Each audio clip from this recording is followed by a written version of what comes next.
Ni asubuhi njema Jumatatu tarehe 6 mwezi wa 10 mwaka 2025. Karibu katika taarifa zetu za runinga ya New Life Africa International. Runinga inakuletea habari moto za humu shuleni na za kimataifa. Wasomaji wenu ni Neema Riamu. Yaliyomo. Upandaji miti New Life. Kutobeba chakula. Wageni. Kuti. Usibonyeze kidude. Andamana nasi hadi tamati. Habari kamili. Mwanafunzi wa shule yetu Robert Odo kutoka gredi ya 7. Kocha wake kikundi cha Kimathi Lions wapanda miti katika shule yetu. Kwa habari zaidi, tuungane na ripota wetu. Mti una faida nyingi zikiwemo kuleta mvua, kutoa makao kwa wanyama, kutupatia hewa safi na manufaa mengine mengi. Ijumaa wiki iliyopita, kikundi cha Kimathi Lions kikiongozwa na mkufunzi wa mpira ya miguu Carlos, ambaye pia humfunza wanafunzi wetu wa gredi ya 7 Robert Oduor, walishirikiana na kupanda miti katika shule ya Inline.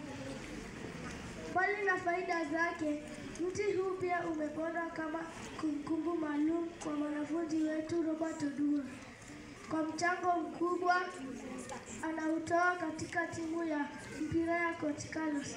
Nikiripotia runinga ya Inline, nimeonyo Samani Masula kutoka gredi ya 4. Ni marufuku wanafunzi kubeba vyakula. Kwa habari zaidi, tuungane na ripota wetu. Wiki iliyopita, naibu mwalimu mkuu Bwana Kevin Maguto alitangaza kuwa ni marufuku kuja na chakula shuleni. Imebainika kwamba wanafunzi wamekuwa na mazoea ya kubeba vitu visivyofaa kama vile juisi, vitunguu, roiko na vyakula vingi. Aidha, pia alitangaza kabisa ni marufuku kulia chakula darasani baada ya kugundua chakula kikiwa kimemwagika gorofani. Mwanafunzi yeyote atakayepatikana kwa makosa hayo atapatiwa adhabu kali. Nikiripotia runinga ya New Life Africa International, mimi wenu Vivian Omari kutoka darasa la 7.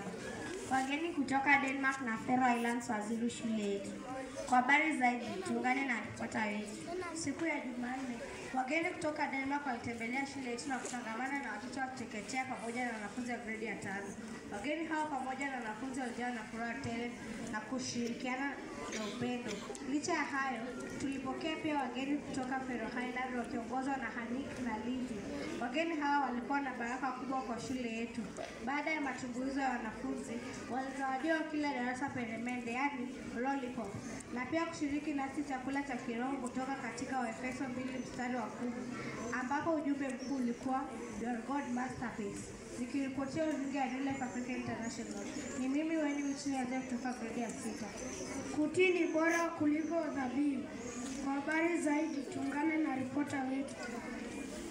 Kutii ni uaminifu wa kufuata maagizo, kanuni na sheria bila kulazimishwa. Heshima. Mwanafunzi anapokuwa mtiifu hujenga nidhamu, heshima na moyo wa kujifunza kwa bidii. Biblia husema, watoto watiini wazazi wenu katika Bwana, maana hii ndiyo haki. Waefeso 6:1. Hivyo, utiifu ni msingi wa mafanikio shuleni na maishani.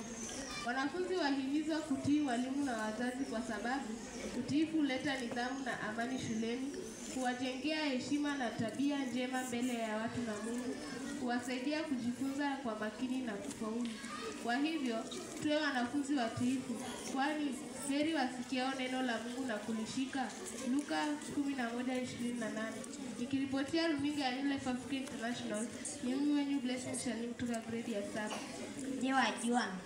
Je, wajua nchini Uswizi hauruhusiwi kumiliki nguruwe mmoja peke yake, kwani huchukuliwa kama unyanyasaji wa wanyama, kwa sababu nguruwe ni wanyama wa kijamii, hivyo lazima waishi kwa makundi. Nikiripotia runinga ya New Life, mimi mwenu Neema Riamu kutoka gredi ya 5.